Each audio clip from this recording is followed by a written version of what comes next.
Northern assurance company limited, UK case law है। चलो अभी यहाँ पे ध्यान दो। मिस्टर मकौरा, नाम जो भी पढ़ने का मैं मिस्टर एम भी बोलेगा इसको, ध्यान दो। He is the owner of timbers, पेड़ वगैरह कट करके जो आते हैं ना, उसका ओनर है। बाद में ना, और मिस्टर मकौरा ने क्या किया कि वो टिम्बर का क्या कर लिया, नॉर्दर्न अश्योरेंस कंपनी के पास से इंश्योरेंस ले लिया। क्या ले लिया? इंश्योरेंस ले लिया। क्यों? सिंपल सी बात है, लकड़ी है तो आग लगने का तो सवाल होता ही है, डेंजर तो होता ही है कि कभी भी आग लग सकता है। तो नॉर्दर्न इंश्योरेंस कंपनी के पास से उसका इंश्योरेंस ले लिया। इंश्योरेंस ले लिया, उसका कोई तकलीफ नहीं है। लेकिन बाद में ना, बाद में मकौरा ने क्या किया, सबके सब टिम्बर है ना, सबके सब टिम्बर किसको बेच दिए?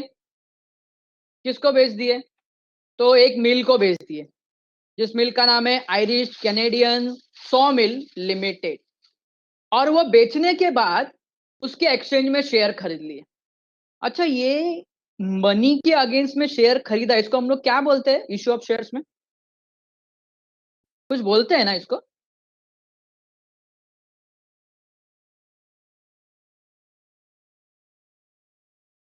कुछ बोलते हैं, मेरे को याद नहीं आ रहा है। तुम लोग मेरे को जरा रिफ्रेश, जरा रिमाइंड करो क्या बोलते हैं इसको, कि शेयर्स इश्यू किया but other than cash consideration, ऐसा कुछ है ना? ऐसा ही है ना कुछ सुन, other than cash consideration. Yes, very good. देखो साथ में अपना अकाउंटिंग भी चालू है, अदर देन कैश कंसिडरेशन। ठीक है, चलो नाउ देखो केस। मकौरा ने क्या किया, अपने सब टिम्बर बेच दिए और एक्सचेंज में शेयर्स ले लिया। शेयर्स ले लिया मतलब अभी मकौरा कौन हो गया? शेयर होल्डर हो गया। तो मुझे बताओ, जो टिम्बर्स है, वो टिम्बर्स का अभी मालिक कौन? कंपनी या मिस्टर एम?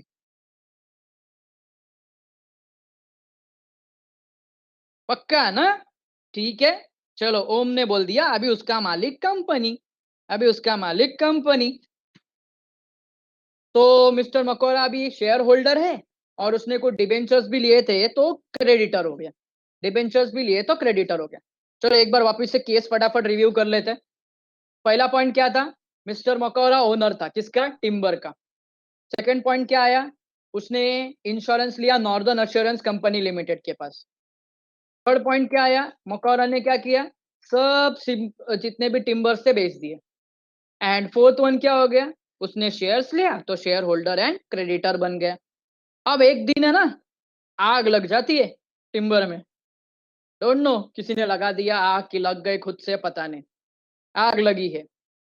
नाउ मिस्टर मकौरा भाग के गया इंश्योरेंस कंपनी के पास कंपनसेशन के लिए, लेकिन इंश्योरेंस कंपनी ने पेमेंट करने से मना कर दिया। अब मुझे बताओ, तुम खाली यस और नो में आंसर दो ना, यू आर द जज, आपके सामने ये केस है। मुझे बताओ, इंश्योरेंस कंपनी ने पेमेंट की नहीं किया, इट इज राइट और रॉन्ग? इट इज राइट और रॉन्ग? क्यों? क्यों राइट है?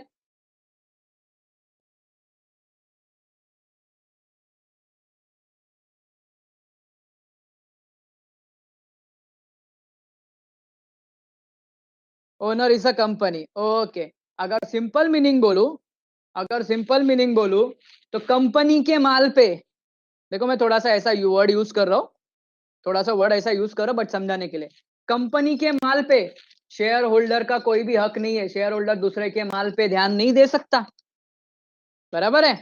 ठीक है। चलो मकौरा भाई को गुस्सा आ गया, मकौरा गया कोर्ट में, केस फाइल कर दिया। अब कोर्ट में केस फाइल कर दिया तो लैंडमार्क जजमेंट आया उधर पे।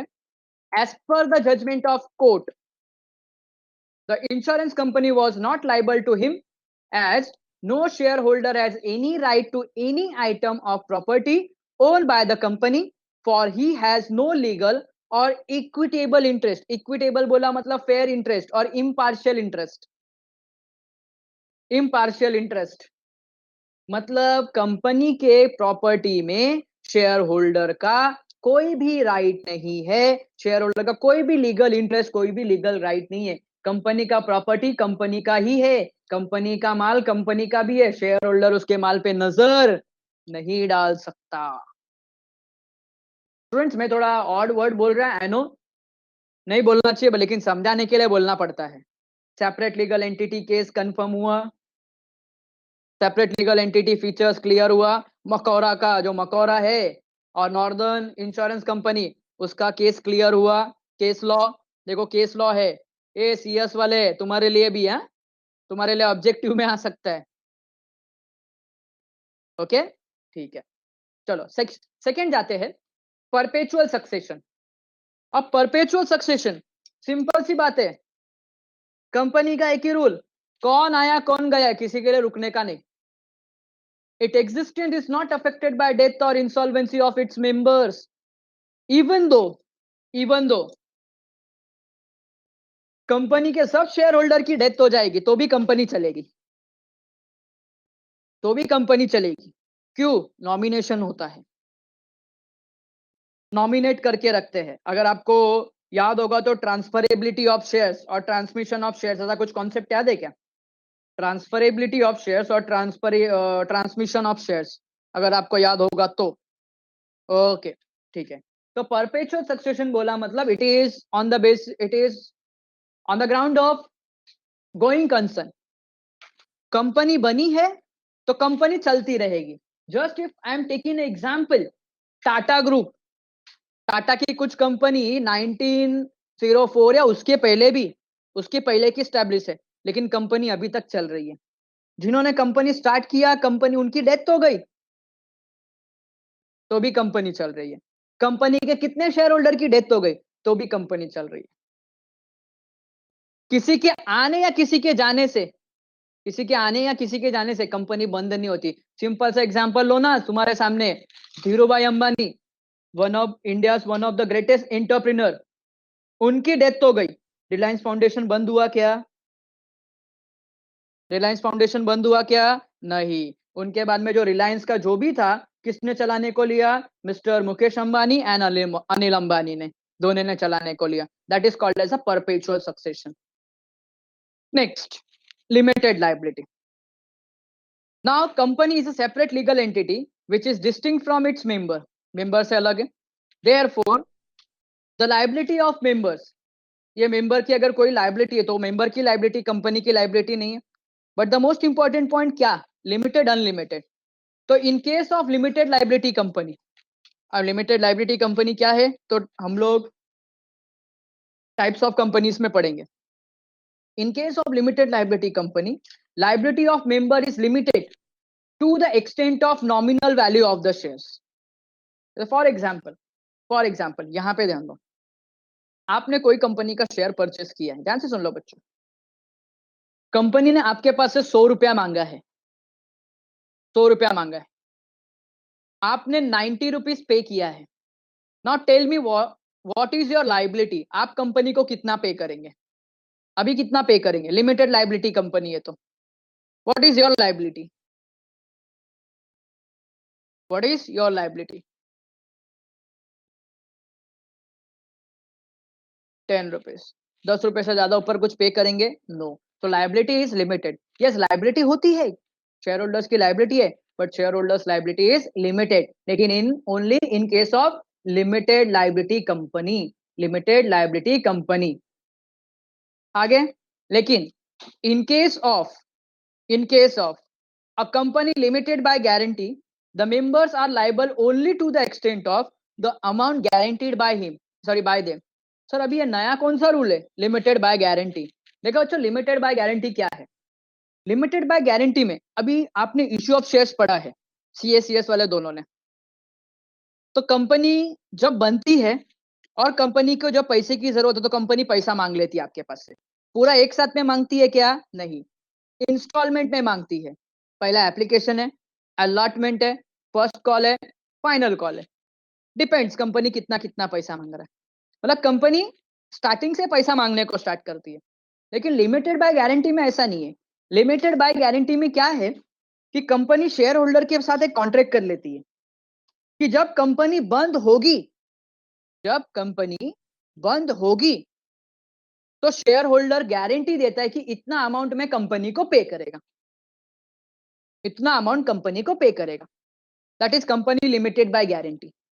जैसा अभी एग्जांपल दूं तो नॉर्मल केस में अभी तक हम लोग ने क्या पढ़ा है, तो अभी तक हम लोग ने पढ़ा है कि हम लोग शेयर परचेस करते हैं तो वी हैव टू पे the call amount, sorry application amount, allotment amount, call amount, final call amount, हम लोग पे करते रहते हैं। और एक बार पे कर दिया मतलब खत्म हो गया, पूरा पे कर दिया, फुल्ली पेड अप हो गया, उसको बोलते हैं फुल्ली पेड अप, पूरा पे कर दिया। तो लेकिन इसमें ऐसा नहीं है।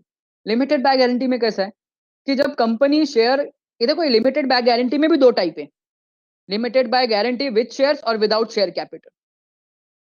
तो ये जो लिमिटेड बाय गारंटी मतलब क्या, शेयर होल्डर गारंटी देता है कि इतना amount at the time of winding up. What do you mean by winding up? Closing down.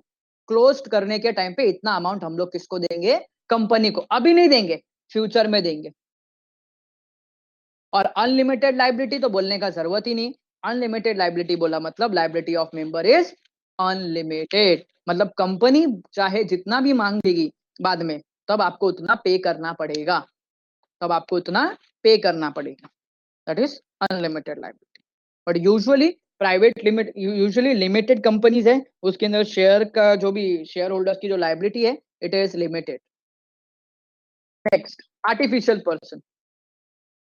Why it is called as artificial person? Because it is created by a process, not natural birth. Process बोला मतलब created by law, but it enjoys all the individual rights. Like आप देखो तो company कुछ भी purchase करेगी, liability इनकर होगी, असेट परचेज करेगी, नाम डायरेक्टर्स का नहीं आएगा, नाम किसका आएगा?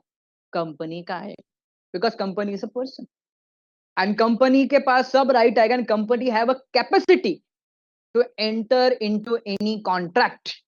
कंपनी के नाम पे सब कॉन्ट्रैक्ट बन सकते हैं and it can sue and be sued in its own name. Sue का मीनिंग क्या है? सू का मीनिंग क्या है पता है किसी को?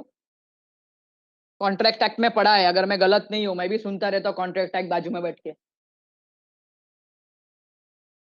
केस करना, वेरी गुड। तो कंपनी अपने नाम से केस कर सकती है, या तो कंपनी अपने नाम से केस कर सकती है, या तो कोई कंपनी के नाम पे केस कर सकता है। Can sue and be sued मतलब या तो किसी के ऊपर कंप्लेन केस फाइल करेगी खुद के नाम से, या कोई पर्सन कंपनी के नाम पे केस फाइल करेगा, not on the name of directors, director के नाम पे नहीं। तो it is artificial person and it can do everything. देखो आगे का पॉइंट है, देखो ये बहुत इंपॉर्टेंट पॉइंट है। It can do everything which any natural person can do except except send to jail, take a oath, marry, or practice a learned profession. Hence, it is a legal person in its own sense.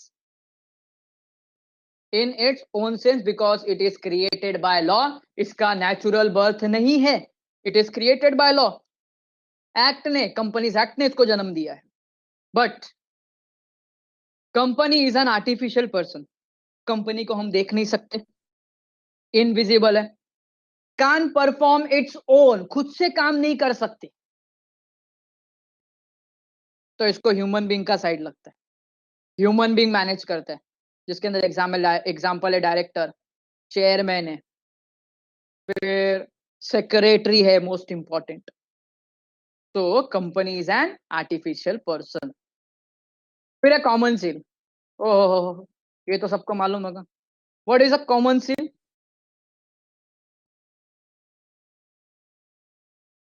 Simple, very simple है। ये इसका जाने दो, उधर लिखा भी है simple meaning उसका, सेकेंड लाइन में लिखा है, देखो याद आता रहेगा तो। It is a signature of the company. Very good, क्या बात है दिशा, परफेक्ट। बाकी लोग को भी ऐसा मत बोलो कि दिशा का नाम ले सर, हमारा नाम नहीं लिया करके, बाकी लोग भी very good. Okay, it is a signature. Kusum, it is not a stamp बेटा, ये नॉर्मल स्टैम्प नहीं है, रबर स्टैम्प जैसा नहीं है ये। It is not a rubber stamp. ये तो अपना बाकी का स्टैम्प होता है, वो रबर स्टैम्प मार दिया सर, ये क्या? No no no no no, it is one of the device. हाँ, ये डिवाइस है। कैसा डिवाइस है मैं आपको थोड़ी देर में बताता हूँ। It is a device.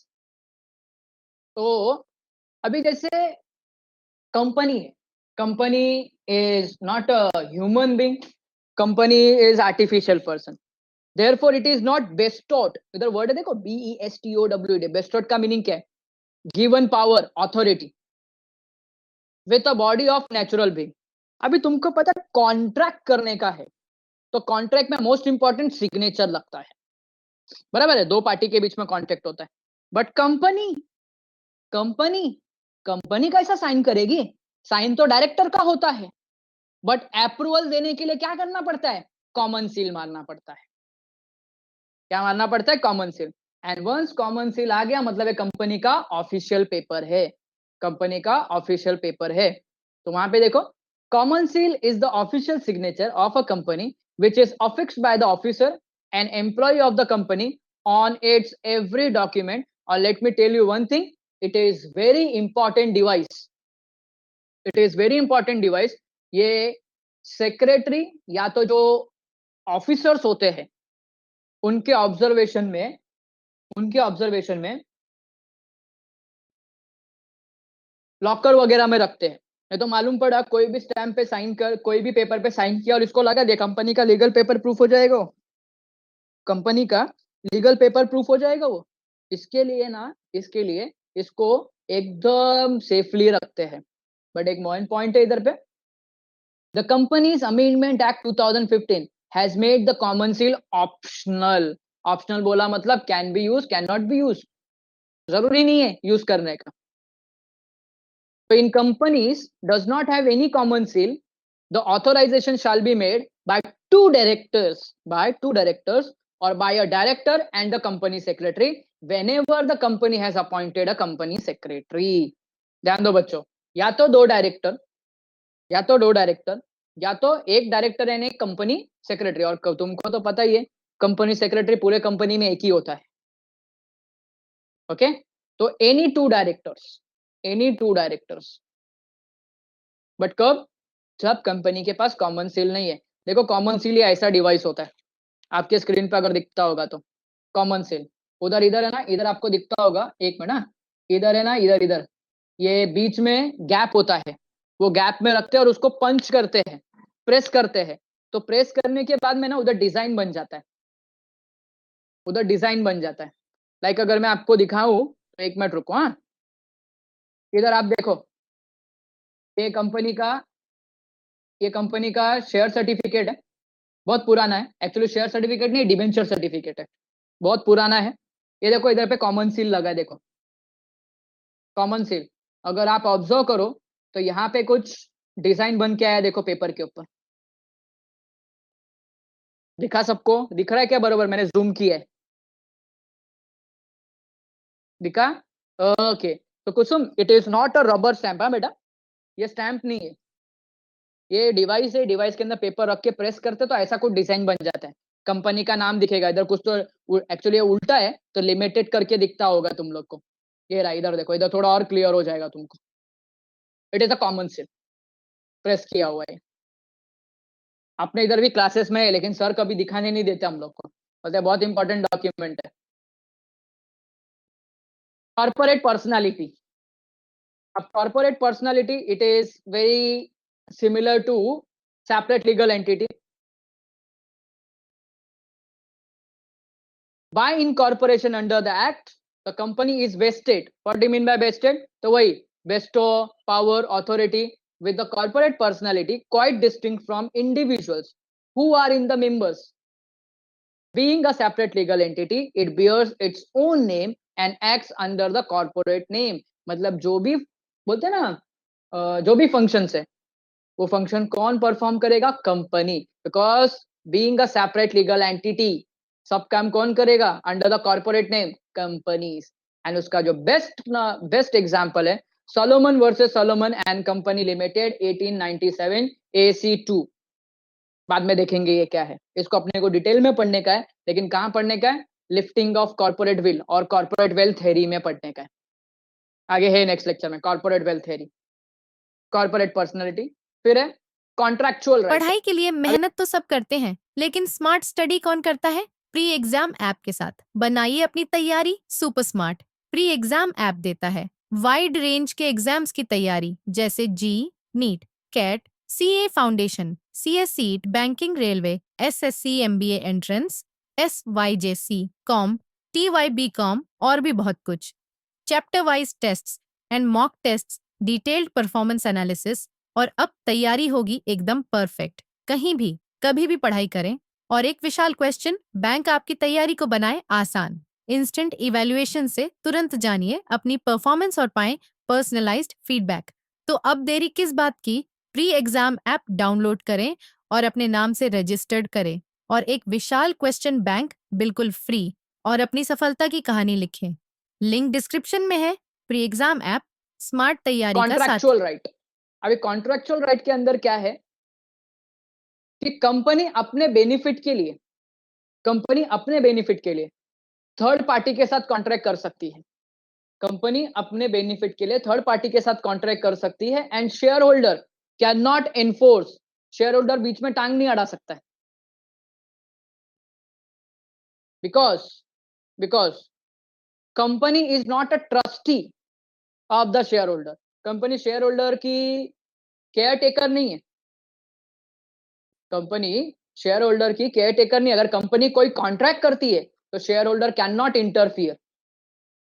Share holder cannot interfere. But point ऐसा है कि जो कॉन्ट्रैक्ट है ना, वो with in given the power, जो पावर दिया ना, जिसका चार्टर है, जिसको वहां पे एक नाम दिया था, किसने नाम दिया था? तो अपना अनिकेत ने बोला था मेमोरेंडम ऑफ एसोसिएशन। वो पावर के विद इन में ही कॉन्ट्रैक्ट कर सकती है कंपनी। तो shareholder cannot interfere. Shareholder case नहीं कर सकता है। Next, transferability of shares. अभी ट्रांसफरेबिलिटी ऑफ शेयर्स का मतलब व्हाट इज द शेयर्स? तो शेयर का मीनिंग हो जाएगा total share capital of the company है।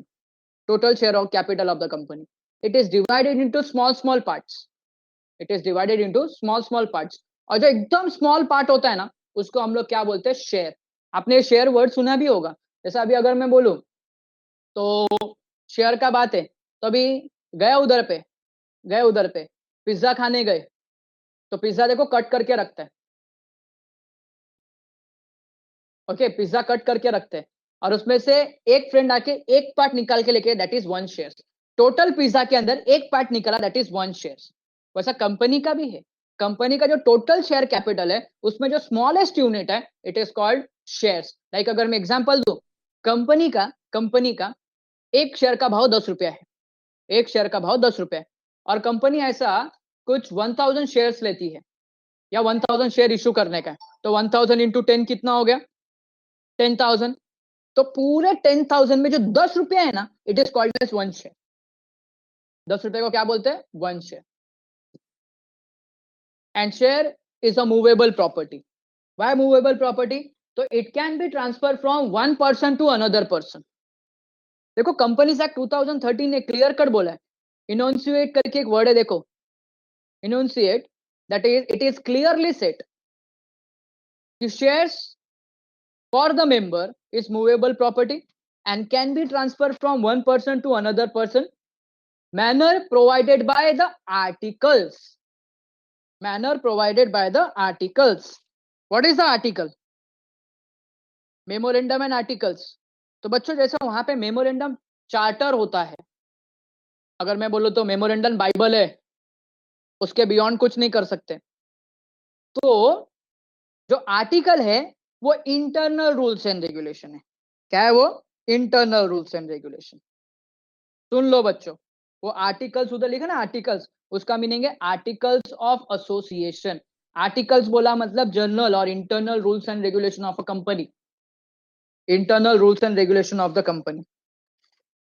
अभी जो पब्लिक कंपनी है उसका शेयर्स इजीली ट्रांसफर होता है, लेकिन प्राइवेट कंपनी का शेयर्स इजीली ट्रांसफर होता नहीं है। एज यू रिमेंबर, आपने पढ़ा होगा ट्रांसफरेबिलिटी के अंदर पॉइंट। याद आ रहा है ओसीएम में? ओसीएम में याद आ रहा है आपको बच्चों? The shares of the public company can be easily transferred, but shares of the private company cannot be easily transferred as there is some restrictions by the articles of association. याद आ रहा है? जाग रहे हैं? ओ मेरे फ्यूचर सीए एलएलबी, जाग रहे हो? जागते रहो। मेरे को तो ऐसा नहीं लग रहा है कि मैं कुछ तुम लोग को लोरी सुना रहा हूँ कि नींद आ जाए। आवाज भी इतना बड़ा है कि नींद आना देंगे भी नहीं। ठीक है, वॉल्यूम कम कम करके रखा होगा। ओके, नाउ देखो शेयर ट्रांसफर करने की भी प्रोसीजर है, but now days if you know कि हम लोग को अभी शेयर्स के ट्रांजैक्शन के लिए बैंक के पास एक स्पेशल अकाउंट ओपन करना पड़ता है। नाम पता है क्या? किसी को नाम पता है क्या? कौन सा अकाउंट?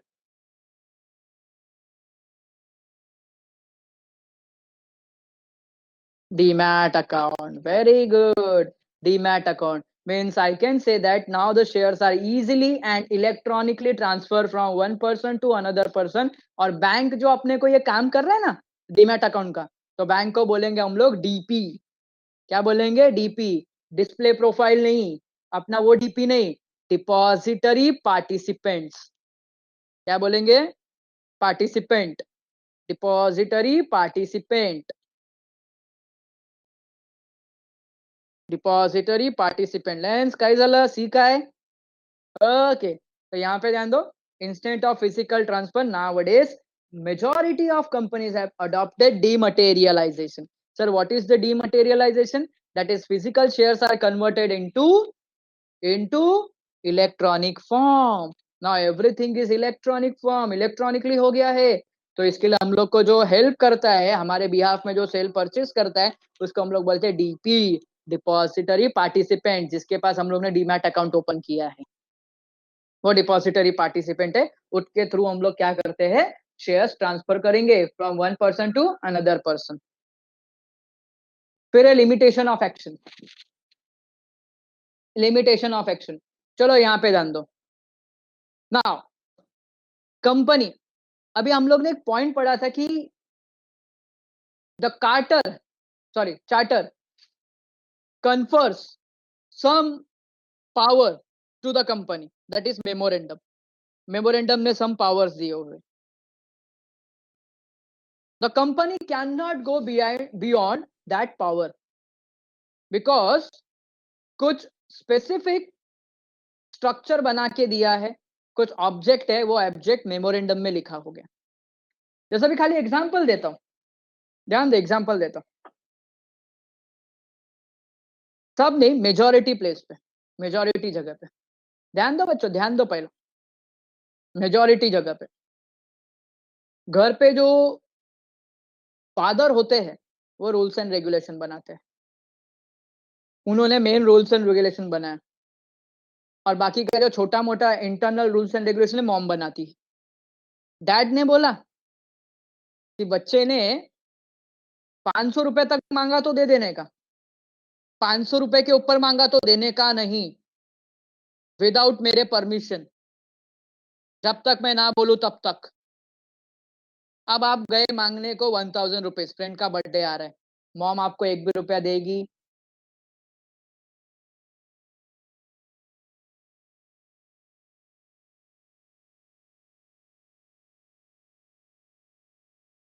अरे एग्जाम्पल समझा कि नहीं समझा?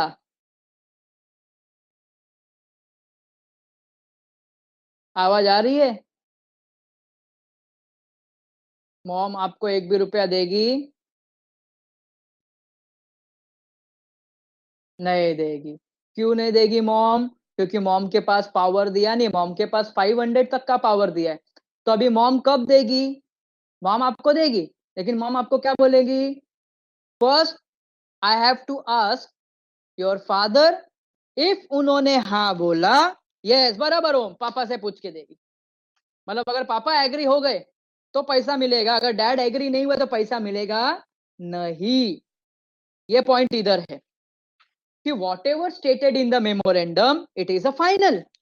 company or the directors cannot act anything which goes the beyond the power of memorandum, या memorandum के बाहर गया। लेकिन अभी पॉइंट ऐसा है कि अगर सर मेमोरेंडम के बाहर गया तो क्या होगा? तो इसको हम लोग बोलते हैं अल्ट्रा वायरस। नाम सुना है क्या किधर? Ultra vires. Ultra vires, what is the mean by ultra vires? Ultra vires का मीनिंग है बियॉन्ड द पावर। अगर मेमोरेंडम के हद के बाहर कुछ भी गया तो it is called as ultra vires. अच्छा ठीक है, चलो चलो सर, अभी ऐसा सिचुएशन आ ही गया कि मेमोरेंडम को चेंज करना पड़े या मेमोरेंडम की नहीं सुनने की है, बट हमको ये काम करने का ही है, तो क्या करने का? तो पहला मेमोरेंडम को अल्टर करो। What do mean by alter? Alter का मीनिंग क्या है? अल्टर का मीनिंग क्या है? चेंज। Very good. और चेंज भी ऐसा चेंज नहीं होगा, शेयर होल्डर को बुलाएंगे, मीटिंग होगा, रिजोल्यूशन पास होगा, रिजोल्यूशन पास होने के बाद में फिर जाके मेमोरेंडम में चेंज होगा, एंड मेमोरेंडम में चेंज होने के बाद में फिर आप वो एक्ट अभी परफॉर्म कर सकते हो।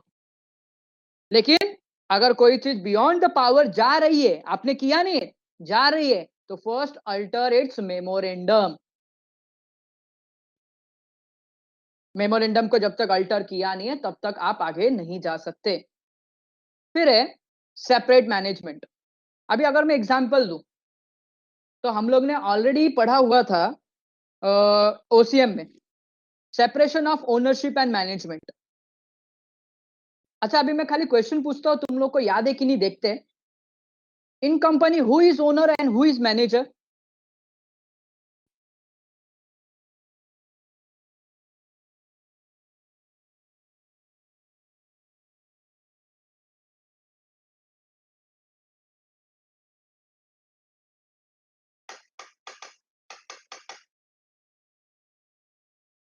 Okay, owner, share holder, manager, director. Very good, perfect.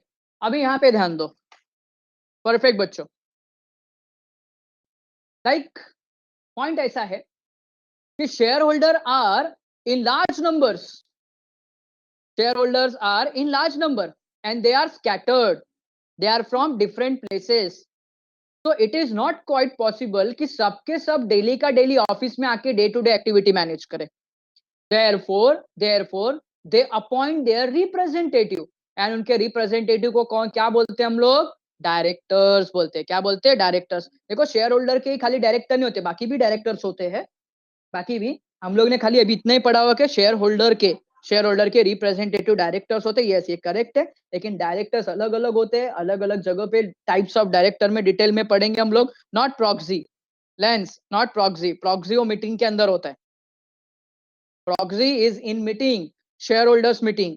Share holder meeting के अंदर ऐसा पॉइंट है, अगर आप प्रेजेंट नहीं हो सकते तो you appoint your proxy, it is in meeting. लेंस, समझ में आया क्या? वो मीटिंग के अंदर होता है प्रॉक्सी, बोर्ड के अंदर नहीं। इवन बोर्ड मीटिंग में भी प्रॉक्सी अलाउड नहीं है। बोर्ड बोला मतलब क्या? That is a group of directors. Okay, so for for effective management and working of the company, देखो क्या है, शेयर होल्डर को किससे मतलब है मुझे बताओ? शेयर होल्डर को मैनेजमेंट से मतलब है, डिविडेंड से मतलब है? शेयर होल्डर को मैनेजमेंट से मतलब है, डिविडेंड से। यस, उन लोग कैसे लोग हैं कि कंपनी में प्रॉफिट हो गया तो प्रॉफिट खाने को आएंगे, लेकिन मैनेजमेंट से रिलेटेड कोई काम नहीं करेंगे, मेहनत नहीं करने का, फुकट का पैसा कमाने का। लाइक अगर मैं आपको खाली बोलता हूँ कि आपके पेरेंट्स में से कुछ लोग के शेयर्स परचेस किए रहेंगे, कितने बार जाते हैं शेयर्स ये कंपनी का हालचाल पूछने को? नहीं जाते। सिंपल सा सामने देखो, नहीं। So they are concern about their dividend. तो भाई मैनेजमेंट कौन संभालेगा, इफेक्टिव कंट्रोल कौन करेगा? तो it is manage by manager personnel, जिसमें एक एग्जांपल क्या है? डायरेक्टर्स। तो ओनरशिप एंड मैनेजमेंट सेपरेट है। लेकिन अगर मैं सोल ट्रेडर की बात करूं तो ओनरशिप एंड मैनेजमेंट दोनों सेम है, ओनर भी वही है, मैनेज भी वही करता है, स्मॉल बिजनेस एंटिटी है। एंड जो सबसे लास्ट में है, वॉलंटरी, सबसे लास्ट नहीं sorry, voluntary association for profit. What you mean the voluntary association? सबसे पहला एसोसिएशन का मीनिंग पता लो क्या है? एसोसिएशन का मीनिंग है it is a group of individuals. अभी एक कंपनी है, तो कंपनी सिर्फ अंबानी से बनी है क्या? कंपनी सिर्फ अंबानी से बनी है? नहीं, कंपनी उसके एम्प्लॉय से बनी है, कंपनी एम्प्लॉय के अलावा उसके शेयर होल्डर से बनी है। मतलब it is group of peoples, it is a group of peoples, and it is a voluntary association. Voluntary association बोला मतलब वॉलंटरी का मीनिंग क्या है? अपने मर्जी से। कोई कंफर्म किसी को बोला नहीं था भाई तू आ जा। अच्छा, अगर आपको प्रोस्पेक्टस मिला है, देखो आपको इनविटेशन मिला, इनविटेशन फॉर ऑफर, तो क्या आपको कंपलसरी शेयर परचेस करने का ही है क्या? कोई बाइंडिंग है क्या आपके ऊपर? नहीं ना, बराबर। आपको परचेस करने का आप कर रहे हो, आपको सेल करने का आप सेल करो, there is no binding. Contract है दोनों के बीच में, लेकिन कोई बाइंडिंग नहीं है। जब मर्जी किया तब सेल कर सकते हैं, जब मर्जी किया तब परचेस कर सकते हैं। So it is a voluntary association. It form for accomplishment of some public goals, and whatsoever profit is gained is dividend among the shareholder, restored for the future expansion of the company। और ये सिर्फ और सिर्फ business है। और ये जो company क्यों बनाते हैं, तो सिंपल सी बात है, इन्वेस्ट किया प्रॉफिट के लिए। लेकिन एक पॉइंट है खाली इधर पे, only a section 8 company can be form with no profit motive. जैसा अपना कोऑपरेटिव सोसाइटी होता है ना, कोऑपरेटिव सोसाइटी का काम क्या है, सर्विस प्रोवाइड करना। तो वैसा ये सेक्शन 8 कंपनी, इसको यही नाम देते हैं, section 8 company. It is created not for profit earning, profit कमाने के लिए क्रिएट नहीं किया है इसको ना, प्रमोटिंग द कल्चर्स, हेल्प करने के लिए, इसके लिए कंपनी फॉर्म होता है, जिसको सेक्शन 8 कंपनी बोलते हैं। एंड लास्ट में है टर्मिनेशन ऑफ एग्जिस्टेंस। सर अभी ये क्या पॉइंट है, टर्मिनेशन ऑफ एग्जिस्टेंस। तो अभी पॉइंट यहां पे ध्यान दो। अभी आपने सुना होगा ना, अपने ह्यूमन लाइफ में बहुत बार सुना होगा, जिंदगी भगवान भरोसे पे चलती है, जो भी हो रहा है मतलब भगवान की वजह से हो रहा है, एक्ट ऑफ गॉड। सुना है क्या, it is a act of God. हमारा जन्म हुआ, एक्ट ऑफ गॉड। हम स्कूल गए, एक्ट ऑफ गॉड। इतनी परेशानी आई, एक्ट ऑफ गॉड। स्कूल में मजे किए, एक्ट ऑफ गॉड। फिर और कुछ बोला तो कट गया, तो एक्ट ऑफ गॉड। परेशानी आ रही है, एक्ट ऑफ गॉड, सब भगवान का है। फिर बाद में डेथ हो जाएगी तो बोलते भगवान की मर्जी है, बराबर है। क्यों, भगवान ने ही जन्म दिया है तो भगवान ही सब चला रहे। तो same over here, same over here. Company को किसने जन्म दिया है, company is artificial person, it is abstract. Abstract बोला मतलब नो फिजिकल एक्सिस्टेंस, दिखाई नहीं देता पर है, जो बोलते हैं ना कभी कभी, we can not see but it is, उसका प्रेजेंस है वहां पे। तो मुझे बताओ इसको किसने जन्म दिया है, कंपनी को किसने जन्म दिया है, लॉ ने, एक्ट ने, बराबर है। तो इसको खत्म करने का और इसका बंद करने का राइट किसके पास है, लॉ के पास है, लॉ एंड ऑर्डर के पास है। Very good, law and order के पास है इसको बंद करने का। कल जाके मिस्टर अंबानी बोल नहीं सकते मैं मेरा कंपनी का शटर बंद कर रहा है, कंपनी बंद। नो, जब तक कोर्ट, जब तक आरओसी, एनसीएलटी ऑर्डर नहीं दे देता है, लॉ एंड ऑर्डर नहीं दे देता है, ये ऑर्डर नहीं देता है बंद करने का, तब तक कंपनी बंद होगा नहीं। मतलब यहां पे ध्यान दो, कंपनी बनाया लॉ ने, इसका अफेयर्स भी चलेगा। अफेयर्स बोला मतलब, अफेयर मतलब काम काज, हाँ, दूसरे अफेयर्स में मत जाओ। सर कंपनी के अफेयर मतलब क्या, नहीं, कंपनी के अफेयर बोले मतलब कंपनी के काम काज, हाँ, कंपनी के working, it is also as per the law. Company अगर अफेक्ट होगा तो एज पर लॉ होगा। जैसा एग्जांपल दो, तो 1956 एंड 2013 आने तक, 2013 आने तक एक्ट के अंदर चेंज किया, एक्ट के अंदर चेंज किया मतलब कंपनी के मैनेजमेंट में भी चेंज हो गया, कंपनी के वर्किंग पैटर्न में भी चेंज हो गया। सर कैसा चेंज हो गया, तो कंपनी में पहला मैक्सिमम डायरेक्टर 12 थे, अभी मैक्सिमम डायरेक्टर 15 तक हो सकते हैं, एंड मोर देन 15 भी कर सकते हैं। मैनेजमेंट में चेंज हो गया। कंपनी सेक्रेटरी, पहला कोई ऐसा स्पेशल प्रोविजन नहीं था, अभी सर्टेन कंपनीज को बोला है कंपलसरी रखने के लिए। मतलब कहीं ना कहीं कंपनी का वर्किंग अफेक्ट हुआ कि नहीं, किसके वजह से हुआ, लॉ के वजह से हुआ। तो सेम, कंपनी टर्मिनेट, कंपनी बंद भी लॉ की वजह से ही होगी, विदाउट लॉ बंद नहीं हो सकती। कल जाके कोई भी खड़े होके बोलेगा नहीं कंपनी बंद, चल बंद कर, no, no one can say, okay. तो और कंपनी बंद करने के, कंपनी बंद करने के लिए, कंपनी बंद करने का और इससे बचने के लिए इन लोग क्या करते हैं पता है, इन लोग कंपनी को रीऑर्गेनाइज करते हैं, जिसको बोलते हैं रिकंस्ट्रक्शन, एंड अमालगमेट करते हैं। अमालगमेट का मीनिंग पता है क्या, अमालगमेशन, मर्जर सुना होगा, मर्जर, अमालगमे, मर्जर सुना है, मर्जर। अब एक कुछ बड़ा सा एग्जांपल है, और वी आई, याद आ रहा है कुछ, वी आई, वी आई बहुत आ रहा है, वी आई, पार्ट लगा के रख दिया मेरे नाम का भी, सब लोग अभी वैसे ही करते हैं। फिर वी आई, कौन सा कंपनी है? वेरी गुड, वोडाफोन और आइडिया। अच्छा, वोडाफोन और आइडिया दोनों ने क्या किया? पूरा बंद करने से अच्छा दोनों ने क्या कर दिया? मर्ज कर दिया। क्या कर दिया? मर्ज कर दिया। That is example of amalgamation. अभी ये जो मर्ज हो गया, ये मर्ज हो गया, ये अपने मर्जी की वजह से हुआ है क्या? या मन किया तो कर दिया? No, it is as per act, as per rule, कानून के हिसाब से ऑर्डर दिया होगा, अप्रूव किया होगा, तब जाके ये मर्ज हुआ है। कल जाके वोडाफोन आइडिया नहीं बोल जाएगा कि चल भाई मर्ज करने का, मर्ज कर, काम धंधा नहीं चल रहा अपना। नहीं, it will be as per act, as per rule, ROC के वजह से हुआ है। आरओसी ने दिया रहेगा या कोई अथॉरिटी ने दिया होगा, कंसर्न अथॉरिटी ने अप्रूवल दिया होगा, तब जाके इसको मर्ज किया, अदरवाइज मर्ज नहीं हो सकती। सो टर्मिनेशन का मतलब कंपनी को बनाया भी लॉ ने है, तो कंपनी को खत्म भी कौन कर सकता है? लॉ के पास पावर है। ओके, तो आई होप कि आपको कॉन्सेप्ट और ये दूसरा क्या बोलते हैं फीचर्स, ये आपको क्लियर हो गया रहेगा। तो एट द एंड ये मीनिंग याद रखो। A company is a voluntary association for a profit with the capital divisible into transferable share with a limited liability having corporate entity and common seal with perpetual succession। देखो इसके अंदर पूरा features आ गया। Okay बच्चों, features में किसी को कोई तकलीफ है, कोई कॉन्सेप्ट या कोई फीचर समझ में नहीं आया, डोंट वरी, मैंने अभी रॉ कॉन्सेप्ट पढ़ाया आपको। बाद में हम लोग है ना अलग अलग क्या करेंगे, सीएस वाले हम लोग अलग अलग टेक्स्ट बुक रीडिंग करेंगे। ए बच्चों, कोई फीचर समझ में नहीं आया, ऐसा कुछ है क्या?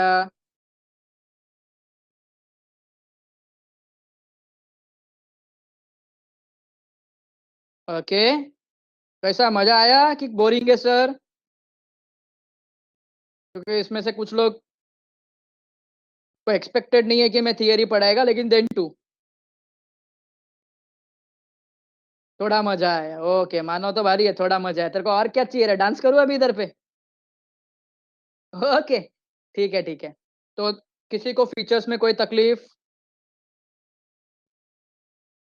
देखो अपन लॉ में ना ऐसे आड़े टेढ़े लैंग्वेज थोड़े बोलेंगे कि समझ में आना चाहिए वो हिसाब से, बाद में अपने को पढ़ने का ही है एकदम। बाकी लोग, देखो मैं मेन स्क्रीन पे आ रहा हूँ, जाग रहे? अक्षिता, हाँ शिवम भाई, दिशा, तेजल,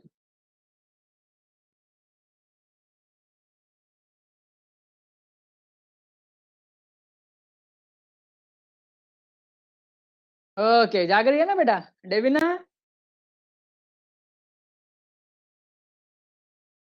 आर यू देयर? जाग रही है? समझ में आ रहा है? क्या तेजल ने बोला नहीं सर नहीं समझ में आ रहा है? बोल तेजल, क्या नहीं समझा?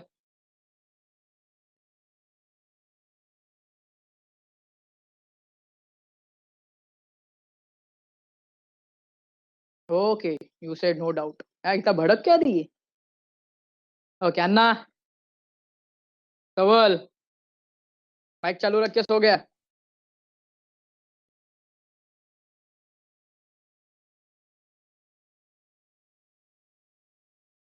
ओके फ्रेंड्स, सो लॉ का लेक्चर मैं इधर ही ओवर करता हूँ, बट इफ यू रिमेम्बर कल संडे है, किसका लेक्चर है?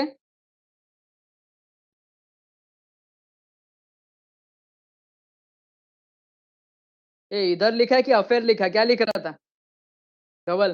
ओके, तो कल मेरा लेक्चर है।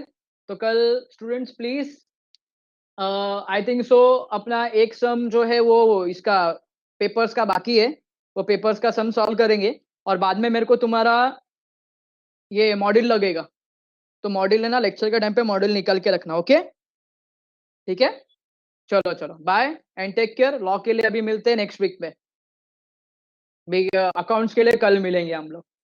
चलो students, bye and take care.